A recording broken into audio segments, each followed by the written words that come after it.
Okay, 1 John chapter 3, verses 4 to 10.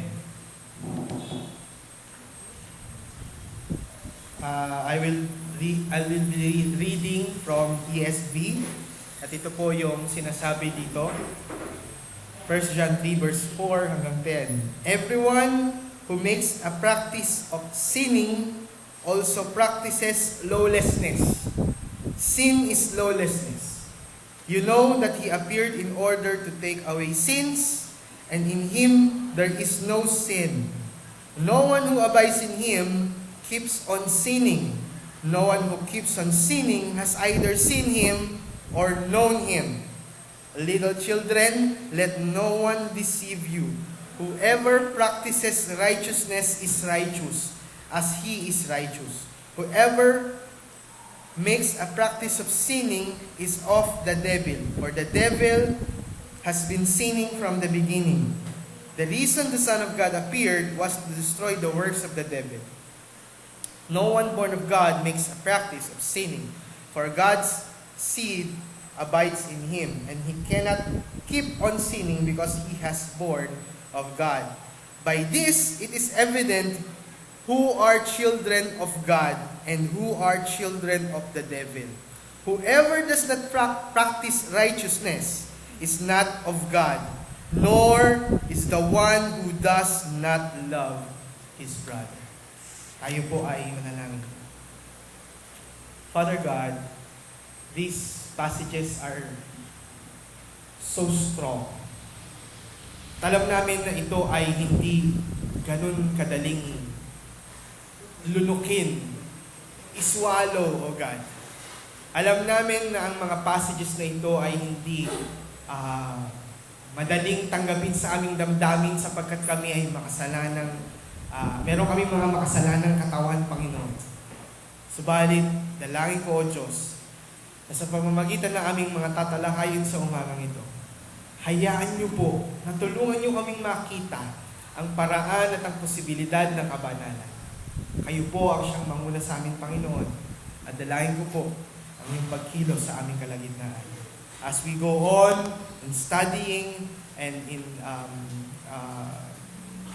pondering upon your words, I pray, O Lord God, that let this topic, Lord God, penetrates in our hearts. And I pray, O God, that this would give us illumination, O Lord, para mas maintindihan namin ng lubos ang sinasabi ng iyong salita. Guide us, O God. Help us, Lord God, to understand. Huwag mo kaming bigyan, huwag mo kaming hayaan, Panginoon, magkaroon ng matigas na puso. Bagkus magkaroon kami ng puso na nagnanasa na kami ay makasunod at amuhay na may kabanalan. Salamat sa iyo, Panginoon, sa pangalan ni Jesus. Amen. Okay, we are on the, I think, part 6 of the Holiness series natin. Yung mga nauna kong diniscuss sa inyo ay tumutukoy sa kung paano, ano ba yung reason kung bakit tayo dapat maging banal, kasi this is the way of worship. Pinakita ko rin sa inyo na niligtas tayo, we are redeemed to be holy. Natatandaan niyo yon na niligtas tayo ng Panginoon para tayo ay maging banal. Kaya hindi tayo niligtas para pumunta ng langit, but niligtas tayo para mamuhay ng may kabanalan. Okay? That's why we are called Christians. Kasi we are followers of Christ. If you are saying that you are Christians, yet hindi kayo sumusunod kay God at ayaw niyong sumunod sa kabanalan ng Diyos, don't be a Christian. Okay? Huwag niyong tawagin na sarili niyong Kristiyano kayo. If you don't want to obey God. Pinakita ko rin sa inyo nung last time na nag-preach ako, yung God's will. Okay? Ano ba ang God's will sa tao? Ang God's will is to obey God. Pinakita ko sa inyo na yung will ni God, hindi nyo yun makikita right now. Makikita nyo yun at the end. At ang purpose noon ay for us to be holy. Kaya niya inaayos yung buhay natin. Kaya niya kayo nalagay sa kaya kayo nasadlak sa bawat sitwasyon ninyo, sa mga bawat sitwasyon natin, lahat yan ay plano ng kalooban ng Panginoon for us to be holy. Huwag nyo lang iisipin na ang buhay ay parang gulong. Gulong-gulo na ako. Hindi ganon. Ang buhay parang gulong na minsan nasa taas sa baba. Hindi ganon ang buhay. Ang buhay po ay plano ng Diyos.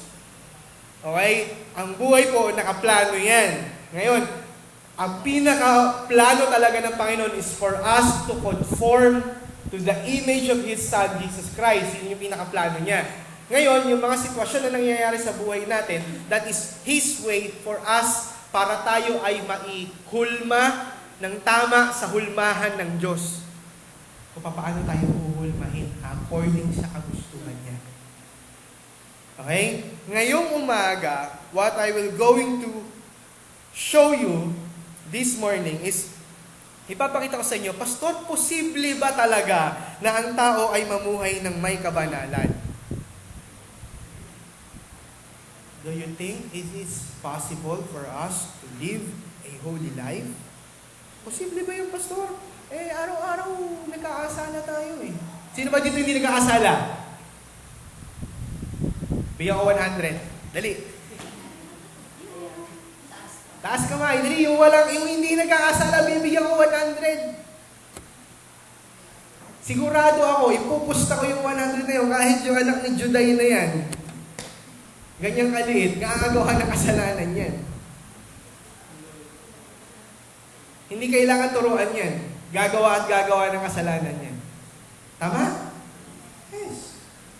Actually, yung mga Puritans, kung nababasa niyo yung mga Puritans, way back nung time ng Reformation, isa sa kanilang worry ay yung kapag meron silang sinisilang na anak. Kapag may sinisilang silang anak, takot na takot sila dahil alam nila na yung anak nilang yun, kahit hindi nila turuan, ay magkakasala. Maaapektuhan ng kasalanan. Dahil sila mismo, aminado yung mga Puritans na mahirap mamuhay ng may kabanalan. Yes or no? Di ba? Ang hirap kayang mamuhay ng tama. Ang hirap mamuhay ng naaayon sa kalooban ng ating Panginoon. Yun yung tawag sa atin. We are called to be holy. Hindi kayo tinawag para kumanta. Hindi kayo tinawag para magtaas ng kamay. Ang challenge ko nga one time dun sa isang forum na kinai-involvean ko, sabi ko, sinabi ba talaga ni God na ihandog niyo yung talent niyo?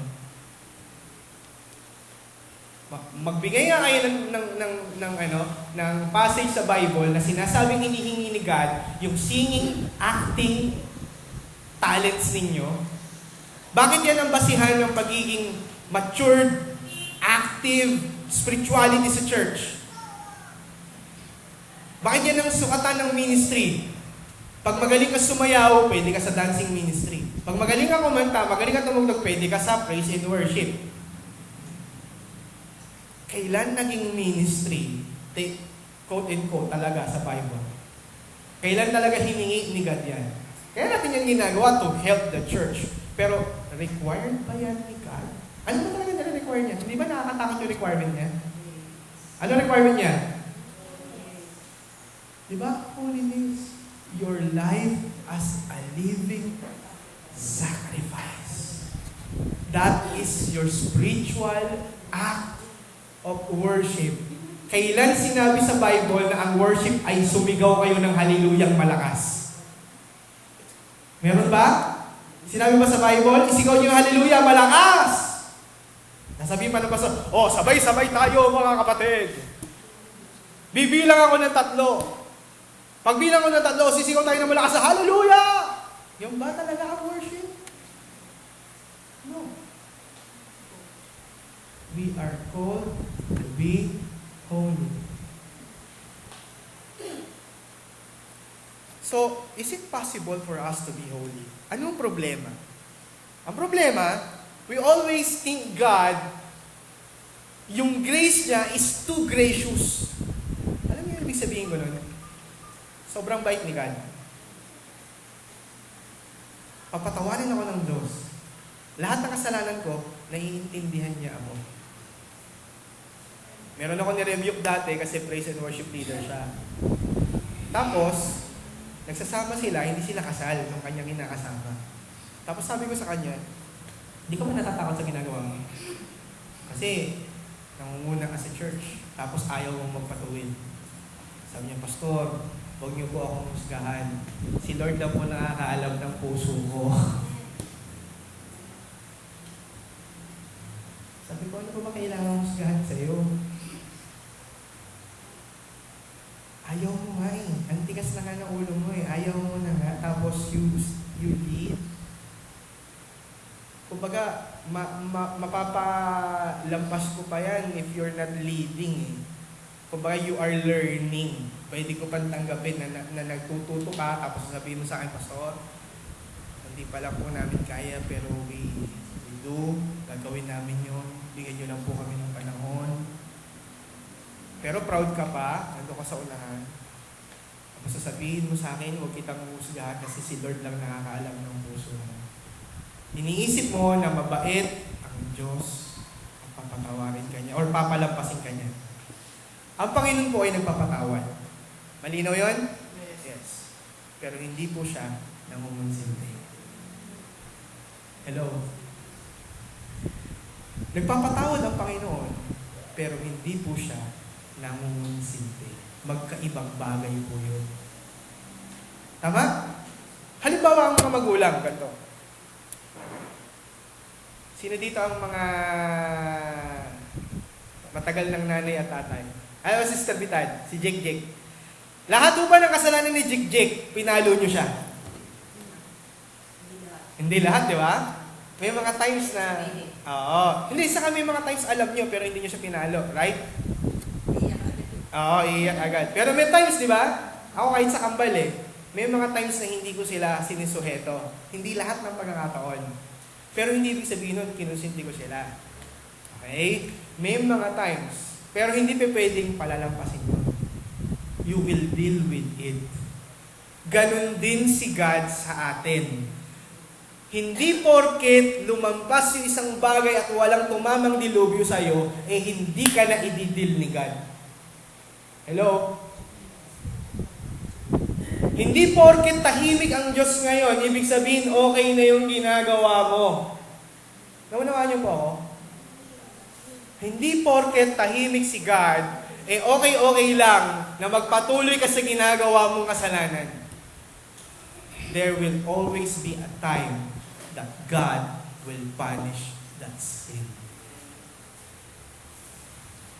And that is a time na nakakatakot. Yung time na magagalit ang Diyos. Mabait ang Diyos, yes. He is gracious, yes. Pero hindi mo siya konsentidor na magulang. Tama? Kagabi nanonood kami doon sa bahay ng biyanang ko kasi birthday nung aking pamangkin. Meron kami pinapanood, magpakailanman. Yung storya is nang rape yung anak, tapos yung nanay pa yung, napatay kasi yung nang rape, yung mangre-rape, napatay, doon sa bahay mismo nung dapat re-rapein. Itong magulang, nung napatay, siya pa yung may lakas ng loob na magdemanda. Okay? Kaya kami doon sa bahay, bakit ano, ganyan. Bakit? Siya na nga itong argabyado, sila pa malakas ang loob na magdemanda. Gano'n na yung diskusyon namin doon kagabi. Sabi ko nga, kung ako man ako, yun nasa sitwasyon noon, baka nung oras man na yun man, baka ganun din yung gawin ko. Isipin mo, makikita mo yung asawa mo, re-rape. Ano gagawin mo? Diba? Malamang papatayin mo din yung rapist. Tapos nagdemanda pa yung magulang. Tapos, as the story goes, sabi nung magulang, si Odette Can yung gumanap, na kahit na anong sama nung anak, okay, sabi ko, anak ko pa rin siya. Sabi nung biyanang ko, meron talagang mga magulang na ganyan. Sabi ko, Mami, instinct talaga ng magulang yon. Minsan talaga, may mga magulang talaga na mangungunsinti kahit na anong sama ng anak. Tama? Minsan pagtatakpan pa nga eh. Pero si God, hindi ganyan. Hello? Hindi porket tahimik si God ngayon, nakalimutan niya na yung kasalanan mo. I-deal niya yun sa'yo because He wants you to be holy. Pangalawang problema natin, hindi lang we make grace so gracious, but ini-equate din natin yung holiness sa emotions natin. Na iniisip lang natin na ang pagiging holy ay kapag feel mo. Kapag ikaw ay spiritually high, pag may ginawang maganda si God sa'yo, magpapakabait ka ng gusto. Pero pagka hindi naman, ay gagawa ka ng kasalanan. Kaya nga na-invento yung kasabihan na ang taong nagigipit sa Bombay lumalapit. Sa patalim kumakapit. Kaya na-invento yung kasabihan na yun di ba? Na iniisip nila na merong justification yung mga masasamang bagay na ginagawa mo kasi gipit ka na. So dahil ikaw ay naiipit sa isang sitwasyon na hindi mo sinasadya, gagawa ka na lang ng mali. Wala na akong magawa Andito na kami. Pangatlo na problema natin, we base holiness on our definition of holiness as perfection. Tama ba? Iniisip nyo na ang pagiging banal ay pagiging perpekto. Kaya kapag mayroong isang Kristiyano, tapos uminit ang ulo, sasabihin nyo, oh, Kristiyano ba yan? Bakit ganyan nyo umiinit ulo? Bakit Kristiyano ba yan? Ba't ganyan ang suot? Madalas, ini-equate natin ang holiness sa outward holiness. Kristiyano ba yan? Bakit laging late? Kristiyano ba yan? Bakit hindi uma-attend? Yun ba yung basis natin ng holiness? We equate holiness with small things. Doon sa mga definitions natin ng legalism o yung outward holiness. So, pwede ba talaga tayo maging holy? Tapos mag-quote pa tayo, Pastor, di ba? Ang ating mga mabubuting gawa ay katumbas lamang ng mga maruming basahan sa harapan ng Panginoon. Quote mo pa sa Isaiah. Tama po ba? Ano ba yung context nun? Ang context nun, hindi yung good works. Ang context doon, yung mga rituals na ginagawa ng mga Israelites. Okay? Ang context doon, yung mga ginagawa nila na iniisip nila na dahil dun sa kanilang mga rituals na ginagawa nila, akala nila they are holy. Ang sabi ni God, ang sabi ni Yahweh, lahat ng kabanalan ninyo, lahat ng inyong mabubuting gawa, filthy rags lang yun.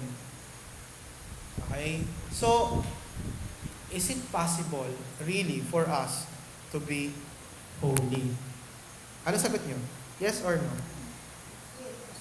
Oh, talaga? Sure? Be holy for? I am holy. Okay. Hindi lang yun. Magugulat kayo, bakit? Una, bakit may mga tinawag na righteous sa Bible? Naalala niyo ba? Bakit may mga tinawag na righteous? Si Noah. Sino pa? Abraham. Oh, si David is after God's own heart. Wala ba silang kasalanan? Meron. Ay, bakit sila tinawag na ganon? Diba? Bakit sila tinawag na ganon? Bakit inisip na they are holy kahit na nagkakasala sila?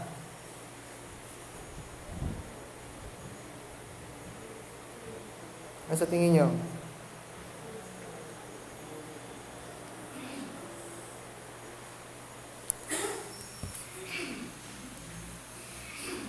Naalala nyo ba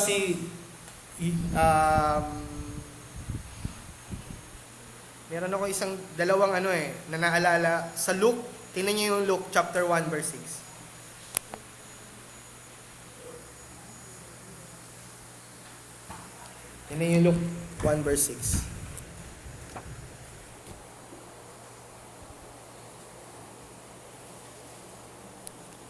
Pakibasa.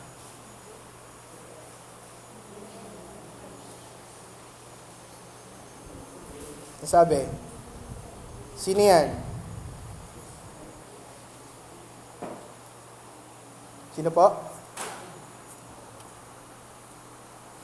Sige, pakibasa. Luke 1 verse 6.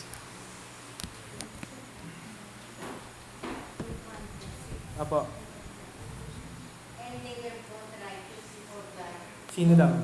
walking in all the commandments and observing ordinances of the Lord. Sino po yan? Saka si? Sino sila? Sino sila? Very good po. Parents of John the Baptist. Okay, they were both what? Righteous. So, pwede pala. At ang maganda dito, God recognizes your good works. Huwag niyong isipin that all our good works is just a filthy rags. Yes, it is filthy rags. Pero ang maganda kay God, He appreciates what you do. Okay?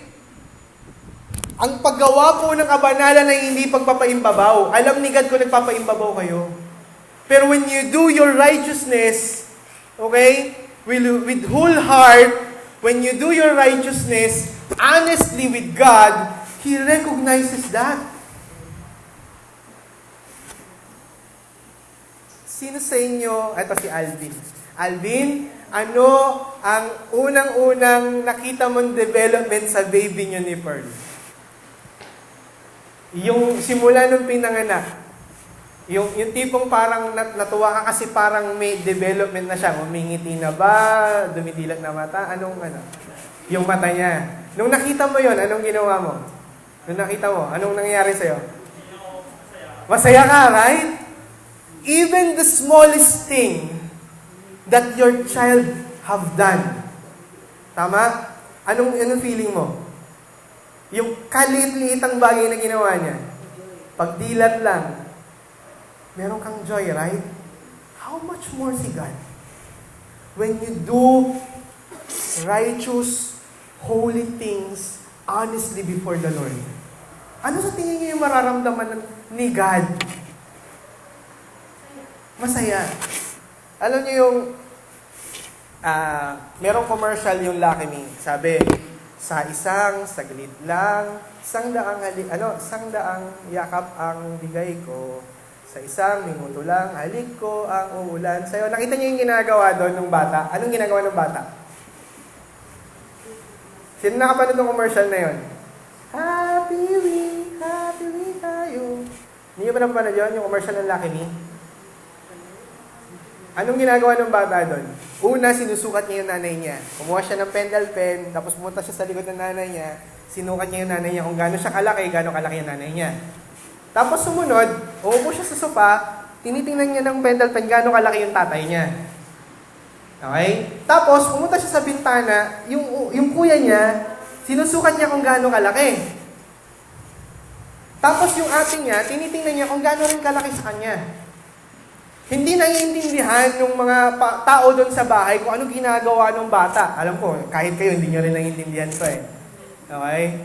Tapos later on, nung kumain sila, pinakita ng bata, nag-drawing siya.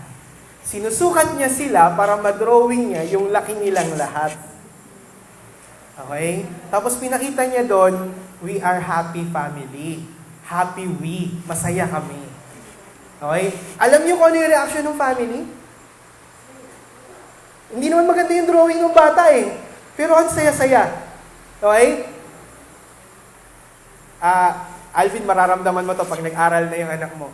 Yung mga anak ko namin, yung kambal, nung nagsimula silang mag-aral ng preschool sa Rogerian, yung unang-unang drawing nila, yung unang-unang nilang mga pinaggagawa, nung pinagtuturan ko sila doon sa isang friend ko, kung paano mag-drawing, pinopost namin lahat sa Facebook. Kahit gaano kasimple yun. At ang sinasabi namin, congrats, ang galing-galing ng anak ko. Alam niyo yung feeling ng mga magulang? Na tuwan-tuwa kayo, ina-appreciate nyo yung mga anak ninyo kahit gaano kaliit yung kanilang ginagawa.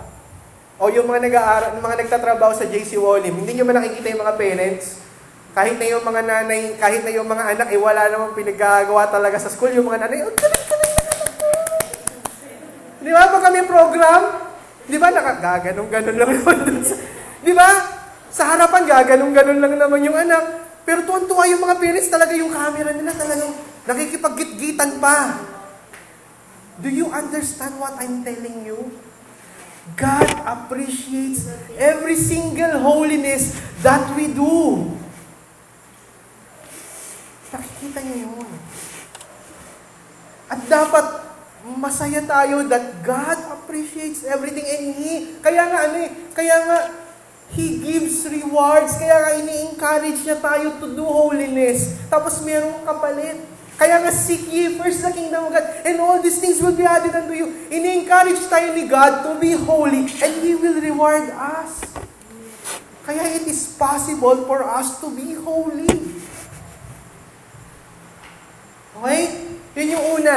Unang gusto kong makita ninyo, God appreciates even the littlest, the tiniest, the smallest holiness effort that you do. Kinalulugdan ng Panginoon yun. Kaya nga sabi sa inyo, hindi doon sa kasisigaw ninyo natutuwa si God. Natutuwa si God when you do acts of holiness. Every time na tumutulong kayo na alam ninyo na that is a honest thing na tumulong kayo.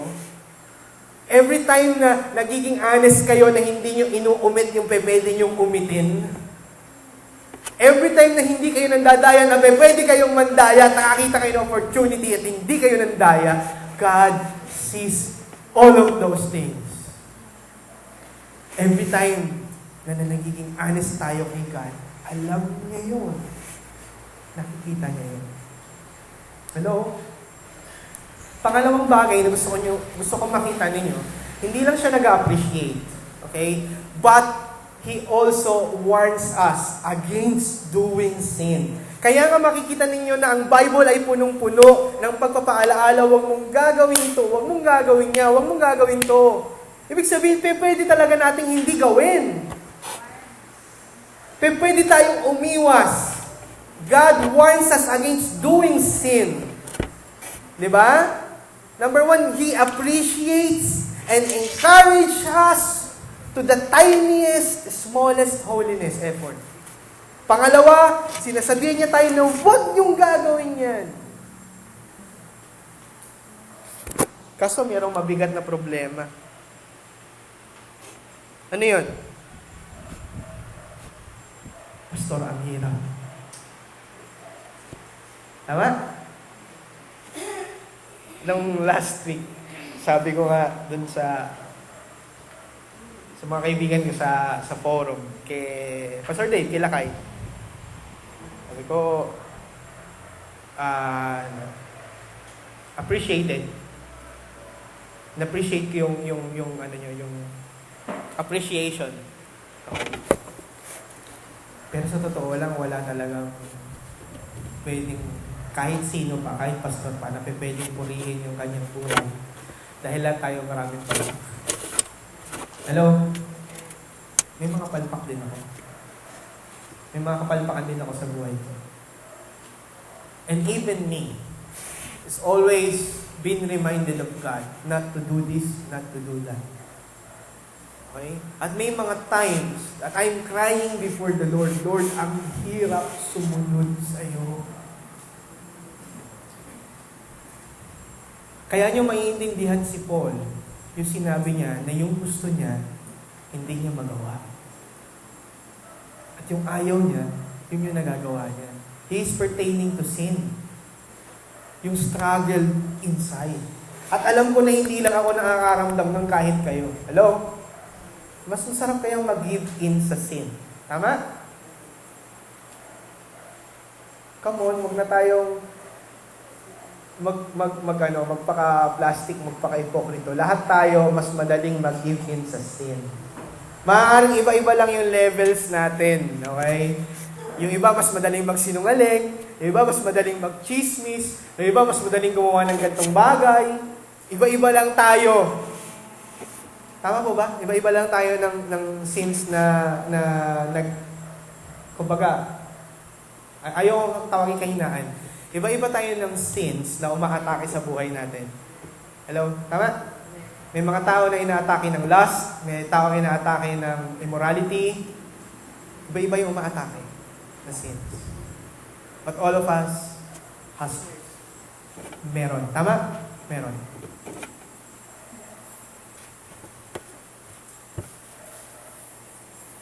So, anong kailangan nating tandaan? Unang bagay na dapat nating tandaan, God disciplines His children.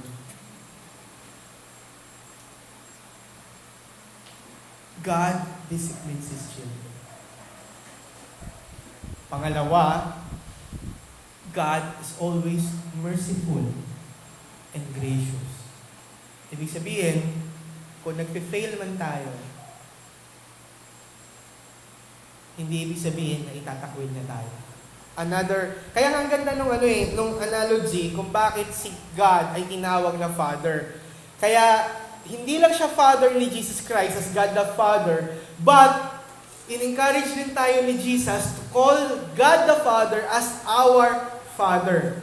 Kasi, yung pinapakita ni Jesus Christ sa ating mga Kristiyano, yung paghahalintulad ni God, pinakita siya, hindi lang siya God, but tatay natin siya. The relationship of children and a father, yun yung pinapakitang relationship ng tao na niligtas sa kanang Diyos. Lilinawin ko taong niligtas lang ang pwedeng tumawag ng our Father. Hindi lahat ng tao. Hindi lahat ng tao anak ng Diyos. Okay? Ang linaw-linaw sa John 8, may binanggit po si Jesus Christ. Sino daw yung tatay nila? Kaya nga, sabi ni Jesus, kaya nga sinusunod yung tatay nyo eh. Tatay nyo yung? Liar, devil. Ibig sabihin, hindi lahat ng tao anak ng Diyos. May mga anak ng Diablo. Okay? Lahat ng hindi kay God, anak ng Diablo yun. Okay? Ngayon, yung lahat ng kay God, anak ng Diyos. Tingnan ninyo yung relationship na ipinakitang pinaghalintularan, tatay. Ang tatay, kapag ba nagkasala ang anak, pinapalaya sa bahay ang anak. O tinatakwil, o sinasabi, tapos na yung pagiging tatay mo sa akin. Bakit? Inubusan mo ako ng ulam. Ganun ba yan? Ganun ba yan? Dahil sa kinuha mo yung 5 piso sa wallet ko, hindi na ako tatay mo. Ganun ba yan? Hindi. Hindi ka na ng tatay. Pagka nagkasala ba ang anak, pinapalayas na ang anak? Hindi. Jo, nakailang kasalanan na si Faith? Nabilang mo na? Ba't nasa bahay pa rin? Di ba? Kita nyo yung relationship na pinaghalintularan, bakit hindi master and slave? Though we call Him Lord, pero hindi yun ang tinuro ni Christ. When we pray, we should call Him Father. Now, sabi po ni Paul, we can call Him Abba, Father. Bakit ganun? Yung Abba means Father, as in Father yun eh. Pag inanungan nyo yun, pagka tinranslate nyo yung Abba Father, kasi hindi nyo masyado maintindihan yung Abba Father, pag nakita nyo yung Abba, parang ang naisip nyo yung kumanta ng Chiquitita. Diba? Parang naisip nyo, dancing queen, pag Abba na nakikita nyo eh. No? Pero yung Abba kasi, meaning it is pag sinabing, sa Greek kasi, kapag inulit mo yung isang salita, merong emphasis yon, strong emphasis. Halimbawa, ego eimi or I am who He is. Si Jesus madalas ginagamit yon. Sa English, pangit yon. Kaya tinranslate siya as I am. Okay? Parang I myself is the bread. Kung mababasa niyo sa Greek yung bread of life, I myself is the bread of life. I myself is the way, the truth, and the life. Pangit sa English, kaya ginawang I am. Okay? Nung hinahanap ng mga sundalo si Jesus, who are you looking for? Jesus of Nazareth. I myself, yun ang sinabi ni Jesus. Kaya lang pangit kasi sinabi niya, I am. Yung Abba Father, 2 beses inulit yung Father doon. Kaya lang, hindi pa pwedeng, you can call Him now Father, pangit. Kaya tinawag or inilagay pa rin yung Greek word ng Abba, which means Father. Pero ang gustong sabihin nun is the intimate relationship between a child and the Father, kaya Abba Father. Kaya kung sa atin yon ay amang ah, amang tatay, parang ganon. Amang tatay. Kung itatranslate nyo sa Tagalog, nandun yung relationship, nandun yung katindihan or impact. Bibigyan ko kayo ng kahalintulad ng ganon sa Tagalog. Sa Tagalog, kapag ang isang salita, inulit ninyo, merong matinding emphasis yon. Tama? Pag ang isang sasakyan ay sobrang tulin, ano sinasabi natin? Yung kotse namang yun ay ang bilis-bilis o ang tulin-tulin. Diba? Pag nakakikita kayo ng sobrang pangit, ang tawag nyo ay ang pangit-pangit. Nakita nyo? Yung superlative effect, kapag inuulit yung word, yun din yung effect ng Abba Father. May diin. Yun yung pinapakitang relationship natin between Father or between God and His children. Okay? Kaya He is merciful. Ano yung una na dapat natin tandaan? Hindi siya siya ay nagdi-discipline, hindi siya nagtotolerate. Pangalawa, He is merciful. Pangatlo, He judges, okay, but He loves. Hihuhusgahan ka niya or bibigyan ka niya ng penalty, pero andun pa rin lagi yung kanyang pagmamahal. Hindi yun mawawala. Okay? Naintindihan po ninyo?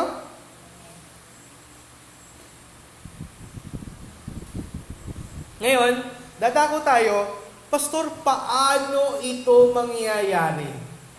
Okay, paano mangyayari ang lahat ng bagay na ito? Hindi ho namin kaya. Nasa isip na namin na si God nagdidisiplin, nasa utak na po namin na si God ay merciful. Andyan na po yan. So ano po ang kailangang maganap? Ano ang dapat naming makita o ano ang nangyayari? Mahirap maging holy. Okay? Ipapakita ko sa inyo naman ngayon, ano ang role ng Holy Spirit, ano ang role ng gospel, at ano ang role ng faith for us to be holy. Okay? Hindi ninyo pwedeng kamtan ang kabanalan sa sarili ninyong kakayanan. Okay? Hindi ninyo pwedeng kamtan ang kabanalan sa sarili ninyong kakayanan. Kahit biling-baligtarin nyo pa ang buhay ninyo, bawat araw gumagawa tayo ng kasalanan. Subukan nyo. I-jot down ninyo sa gabi. Kung nakailang kasalanan kayo sa buong araw, maging honest lang kayo. Magugulat kayo sa resulta. Pati isip ha, pati yung mga nag-isip ninyo, pinag-isipan nyo ng masama sa ganito, si ganyan. Nakita mo, nakaakbay si ganon kay ganyan, inisip mo agad, magjowa sila. Nakita ka ng dalawang lalaki na kumakain sa restaurant, inisip mo agad, bading yung isa. I-jot down ninyo. Subukan nyo na i-jot down ninyo lahat. Tingnan natin, makailan kayo sa isang araw. Dami. Magugulat kayo. Saan katerba yung may susulat ninyo? Okay? So, paano, Pastor? Okay? Hindi natin ito kayang gawin on our own. Pero ang maganda rito, hindi nagpapabayak si God for us to be holy. Kasi He uses His agents for us to be holy. Katulad ng salvation, siya rin ang nagbigay ng faith. Di ba? Na-discuss ko sa inyo paano nag-work ang salvation. Siya yung nagbigay ng faith. Siya nag-ayos ng situation ninyo para malagay kayo sa tamang sitwasyon, sa tamang pagkakataon, sa tamang pangyayari sa lahat-lahat para kayo ay tumanggap kay God. Akala nyo kayo yung tumanggap sa Kanya, hindi nyo alam sinet up kayo ni God. Hello? Para tanggapin nyo siya bilang Panginoon at tagapagligtas. Para maging Panginoon at tagapagligtas mo siya. God sets you up in everything. Okay? Ngayon, hindi lang yun doon. But also, God sets us up also to be holy. Okay? Hindi lang tayo siniset up ni God para ma-save, but also si God rin ang gumagawa ng paraan para tayo ay maging banal sa bawat situation. Kaya nga, magugulat kayo sa binasa natin kanina, balik tayo. Parang ang lupit-lupit ng binasa natin kanina, parang wala makakagawa nun eh. 1 John 3, verse 4. Tinan ninyo to. Everyone who makes practice of sinning also practices lawlessness. Sin is lawlessness. You know that He appeared take away sins, and in Him there is no sin. So pinapakita dito that everyone that God saves, He removes their sins. Okay? Verse 6. No one who abides in Him keeps on sinning. No one keeps on sinning has either seen Him or known Him. Ang lahat daw ng nananatili sa kasalanan ay hindi Kanya. Tama?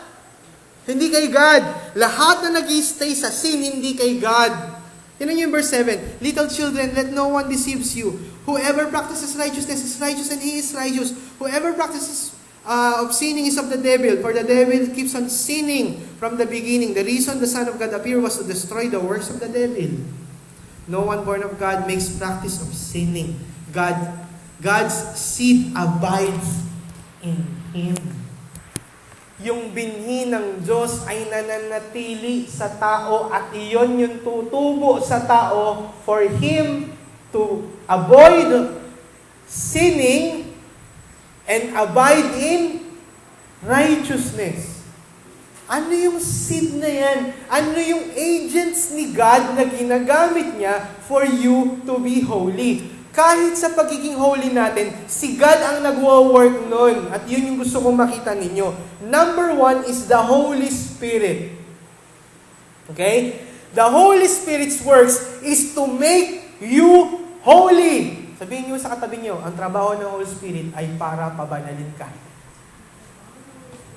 Sige, sabihin nyo sa katabi nyo, ang trabaho ng Holy Spirit para pabanalin ka. Okay? Hindi ho kayo papasigawin ng Holy Spirit. Okay? Hindi kayo palulupasayin dyan sa sahig. Hindi kayo pagagawain ng mga bagay na katatawa.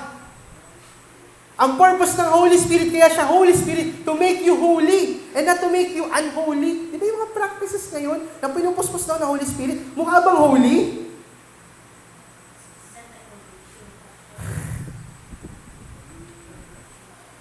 Ang Holy Spirit po, ang trabaho niya is to make us holy. Kaya nga siya Holy Spirit. Tama sabi natin Lydia, He convicts us. It is one of His ministry to convict. Another ministry of the Holy Spirit is to counsel. Tama? Counselor. Kapag meron kang problema, anong dapat mong gawin? Tuturuan ka ba niyang kumapit sa patalim? Of course not. Ano pa? Ang sabi ni Jesus Christ, bakit niya ipapadala ang Holy Spirit? Para i-remind tayo ng mga words ni Christ. Kaya ang role talaga ng Holy Spirit, papabanalin kasi ikaw. Iko-convict ka niya, nagkakasala ka, mali yan. Di ba? Pangalawa, siya yung nagsasabi sa iyo na itong bagay na ito, hindi mo dapat ginagawa. Tapos pinapaalalahanan kanya ng mga sinabi ng scriptures. That's why He is the Holy Spirit. Okay? So paano ang ginagawa ng Holy Spirit? Yun yung ministry niya. Okay. The Holy Spirit cleanses us or sets us up para makilala si Christ. Yung ating regeneration na tinatawag, yung ating born again event sa buhay natin nung tayo ay na-born again, ang may gawa po nun ay ang Holy Spirit. Kaya ninyo tinanggap si Christ. Kaya natin kinilala si Christ dahil sa kapangyarihan ng Holy Spirit. Malinaw? Yes or no? Malinaw? Hindi nyo yun dahil sa desisyon nyo. Okay? Bakit ang dami-dami sinensya ng gospel ayaw nila? Dahil di sila marunong mag-decide? Dahil bobo sila? Hindi nila maintindihan? Hindi. Dahil walang Holy Spirit na kumikilos para bumuhay sa kanila. He is the one that regenerates, bubuhay. Kaya nga tayo ay muling sinilang, binuhay. Tayo ay dating patay. Kaya nga siya tinatawag na Spirit of Power. Kasi buhay siya. Siya ay nagbibigay ng buhay para makakilala tayo. Pero hindi po ito natatapos sa pagiging buhay natin, but The Holy Spirit helps us in the process of sanctification o yung pagpapaging banal. So how does the Holy Spirit makes us holy? Tingnan niyo Ephesians 3 verse 16. Pakibasa po. Ephesians 3 verse 16.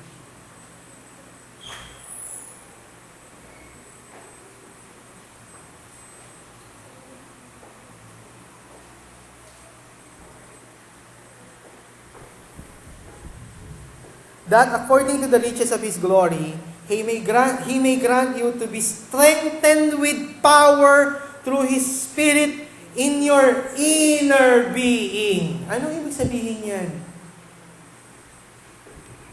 Pinapalakas lang yung loob nyo ng Holy Spirit? He may strengthen. Papalakasin ang alin? Tatapang ka lang?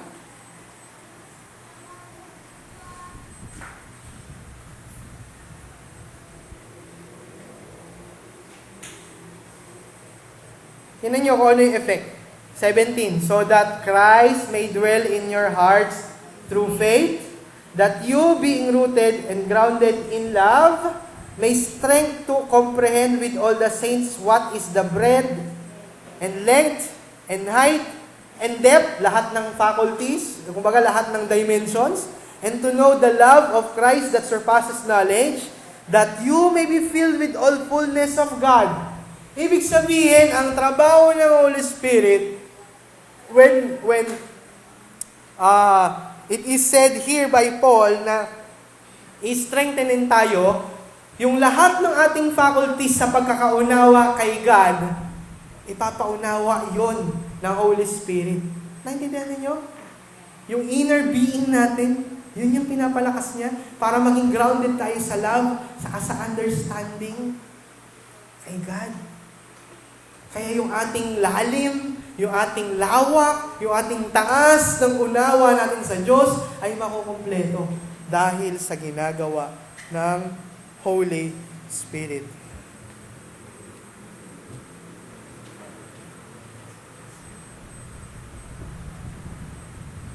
So, paano ito mangyayari?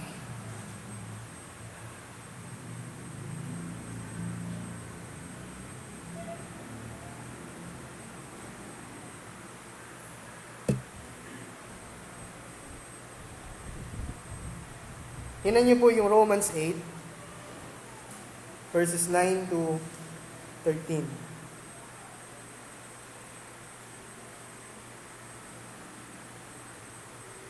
Romans 8, verses 9 hanggang 13. Sabi dito, you however are not in the flesh, but in the Spirit. In fact, the Spirit of God dwells in you. So, namumuhay sa atin yung Holy Spirit. Anyone who does not have the Spirit of Christ does not belong to Him. But if Christ is in you, although the body is dead because of sin, the Spirit is life because of righteousness. If the Spirit of Him who raised Jesus from the dead dwells in you, who raised Christ Jesus from the dead, will also give life to your mortal bodies through His Spirit who dwells in you. So then, brothers, we are debtors, not to the flesh, to live according to the flesh. For if you live according to the flesh, you will die. But by the Spirit, you put to death the deeds of the body, you will live. Ibig sabihin, this Holy Spirit will help us na patayin yung mga kasalanang nananatili dito sa ating katawan.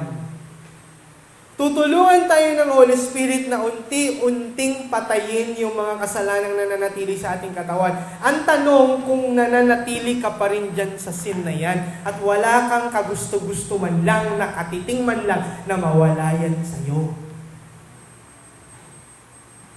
Nakakatakot yun. Bakit? Baka hindi ka pa binubuhay ng Espiritu. Bakit may mga gina-justify yung kanilang mga sins? Bakit Gustong-gusto nilang wag bitawan yung kasalanan na yun. But hindi sila nag-i-struggle sa sin. Pag hindi sila nag-struggle, baka may problema. Baka isang sinyalis ito that the Holy Spirit is not in them.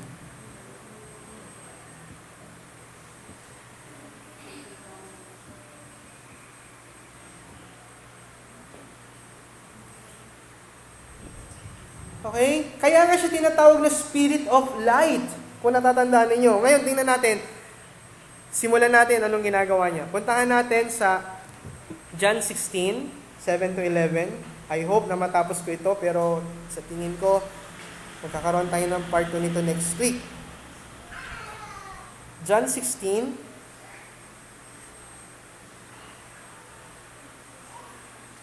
verse 7 to 11. Nevertheless, I tell you the truth.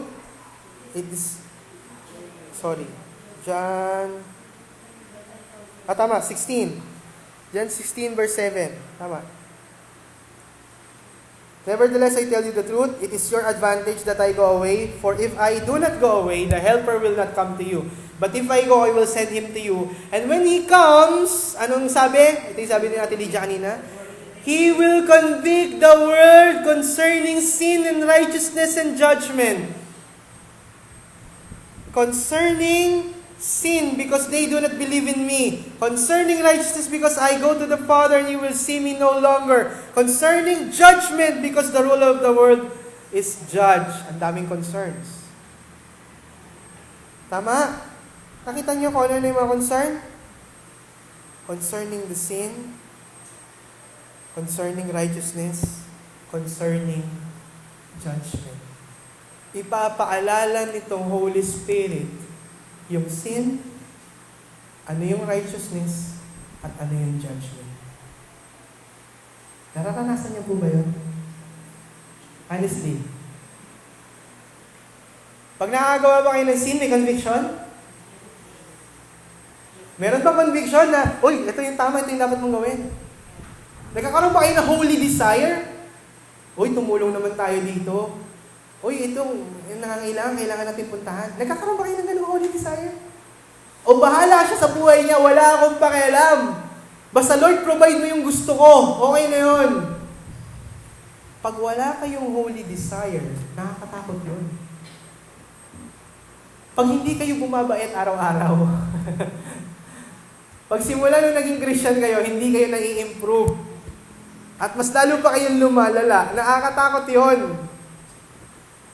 The Holy Spirit convicts us. Nagsisimula ang Holy Spirit na mag-convict sa atin.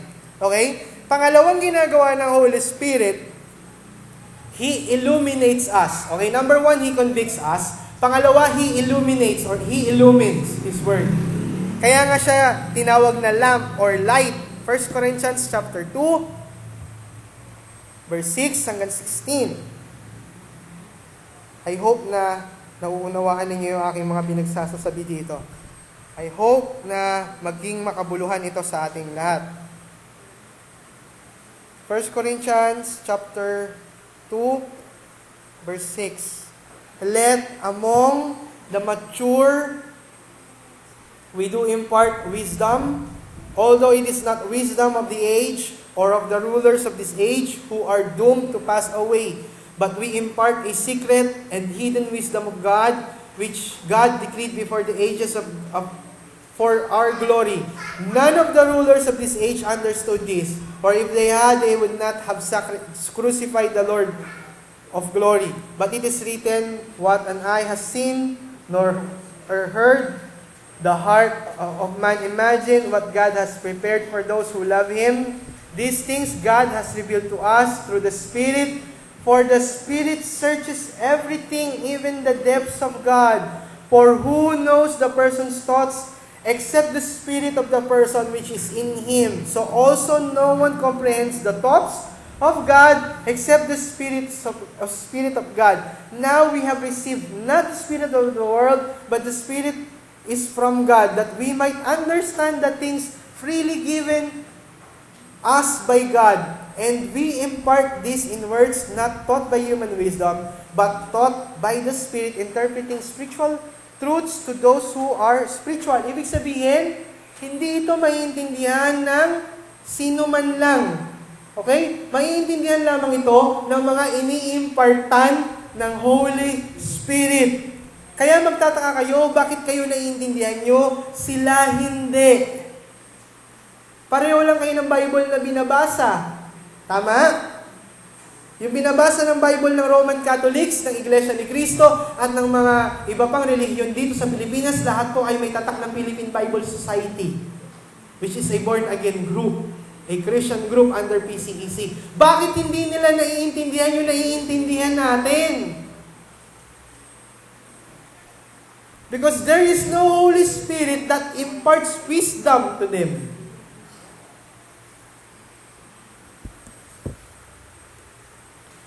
Kuha nyo? Pangatlo, the Holy Spirit shows us Christ. Ini-spotlight ng Holy Spirit si Christ sa buhay natin. Hindi tayo yung nakikita every time na may ginagawa tayo, but si Christ. Tingnan nyo to. John chapter 16 ulit. Verse 14. Trabaho ng Holy Spirit na i-focus o i-highlight si Jesus Christ. John chapter 16 verse 14. He will glorify, sino daw? Nagsasalita dito si Jesus Christ. He will glorify me, for He will take what is mine and declare it to you.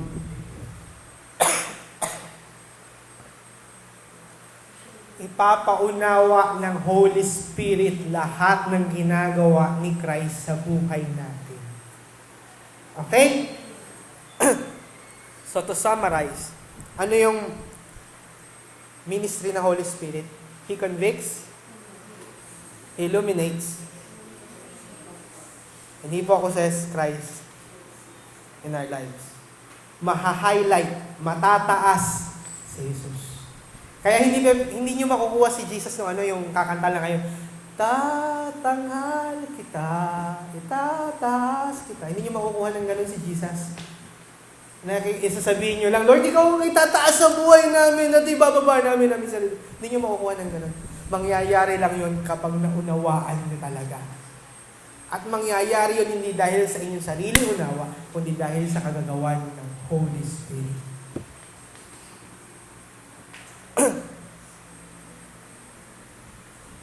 Okay? So, paano yun nangyayari? Application natin. Anong ginagawa ng Holy Spirit? Number 1, application. The Holy Spirit exposes our sins. Yes or no? Yes. Kasi kinukonvict niya tayo. He exposes our sins. Pangalawa, He makes us understand the Word. He illumines it. Kaya mas naiintindihan nyo na ngayon. Hindi pa kayo nagtataka, nabasa nyo na naman yung mga verse na yan long time ago. Bakit ngayon nyo lang naiintindihan? Kasi magaling magpaliwanag si pastor. Yung ba yan? Hindi. Yung paliwanag ko, pinapaliwanag ko rin sa iba. Pero hindi nila naiintindihan. Same as pagpapaliwanag ko sa inyo. Bakit? So ano nangyayari? It is because of the work of the Holy Spirit. So thank God. Thank Jesus kasi sinend niya yung Holy Spirit. Thank the Father kasi sa Kanya nanggaling ang Holy Spirit. And thank the Spirit kasi siya yung gumagawa nun sa atin. Tama? Pangatlo, tinatanggal niya yung veil o yung takip sa mata. Veil, yung takip sa atin para ma-focus tayo kay Christ. Kaya nga, there is no other name but the name of Jesus. Walang ibang pwedeng mataas kundi si Christ. Talaga. Doon ninyo yung maintindihan yun. And the Holy Spirit is the one that will make us understand. And these things will make us holy. Hello? Pag in-expose ng Holy Spirit yung sin ninyo, ano mangyayari? Mami-realize niyo yun. Diba? Pag inilumin kayo ng word ni God, kapag naintindihan ninyo yung word ni God, at naalala ninyo, naintindihan niyo yung salita ni God, ano gagawin niyo? Magpapakasama pa rin ba tayo? Of course, hindi na. Pag napopokus si Jesus sa buhay natin, ano mangyayari? Will you still obey yourself and disobey Christ? Of course not. You will obey Christ. And that is all work of the Holy Spirit. Okay po? Naunawaan ninyo? Okay, so dito muna po ako magtatapos. Next week, I will discuss to you ano yung role ng gospel at ano yung role ng faith sa ating holiness. Paano tayo nagiging holy sa pamamagitan ng gospel na tinanggap natin at paano tayo nagiging holy dun sa faith na meron tayo ngayon. Okay? Gusto ko maintindihan ninyo ito sapagkat ang holiness ay very, very possible sa buhay natin. Posibleng-posible yan. And God appreciates every single tiniest holy effort that you do. Okay? Yun ang nakakatawa sa Panginoon. Kaya nga, dito ninyo ma-appreciate na ini-encourage na tayo to be holy. Hindi para pahirapan.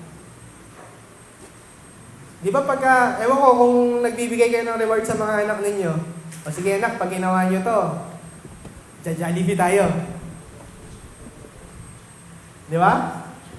Oh. Alam ko kahit sinong magulang, kahit simpleng effort lang, sige na, pag ginawa mo yun, bibilang kita ng mani. Di ba? Kahit simple, meron kayong reward.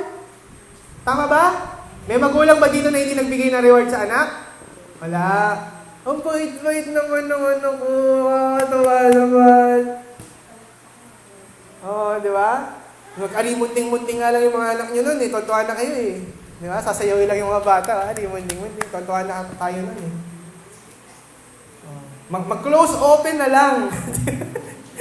Di ba? Hahawakan yung pilit yung mga anak nyo. Siyempre, walang magagawa yung ganun-ganun. Di ba? Oh. Di ba, pipilitin nyo yung anak nyo. Sige na, close open. Close open. Close open. Tontuwa na kayo nun, di ba? That is also how our God sees us. Every single effort, na true holy effort na ginagawa natin, natutuwa si God. At yan ay gawa ng Holy Spirit. Okay? Tayo po ay tumayo, magpasalamat tayo sa Panginoon for the Holy Spirit that He gave us. Hallelujah. Father God, salamat po, Ama, sa sinend mo na Holy Spirit. Salamat sa kabutihan mo at pinadala niyo po ang banal na Espiritu para maging dahilan ng aming kabanalan at makatulong at siyang maging agent, Lord God, ng aming holiness.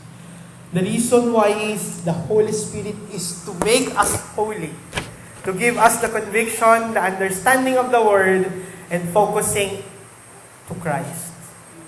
I pray, Lord God, that Christ may be glorified sa buhay namin dahil laging sa gawa ng Santong Espiritu.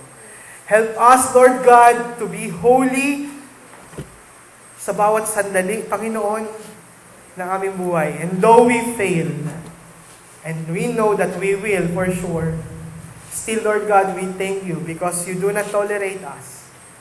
Bagkus, Lord God, you help us to be holy. Hindi ka namin nakikita bilang malupit na Diyos, bagkus mapagmahal na Ama na nagtutuwid ng kasalanan at ginugustong kami ay mamuhay ng tama sa iyong harapan. We thank you for that kind of love, O God. Though there are many times that we fail you, but thank you for the love and thank you for your help. Thank you for Christ who died for our sins, for our forgiveness. And thank you for the Holy Spirit who is working, sanctifying us day by day, every single moment of our lives. Thank you, Lord. In Jesus' name we pray. Amen. Amen.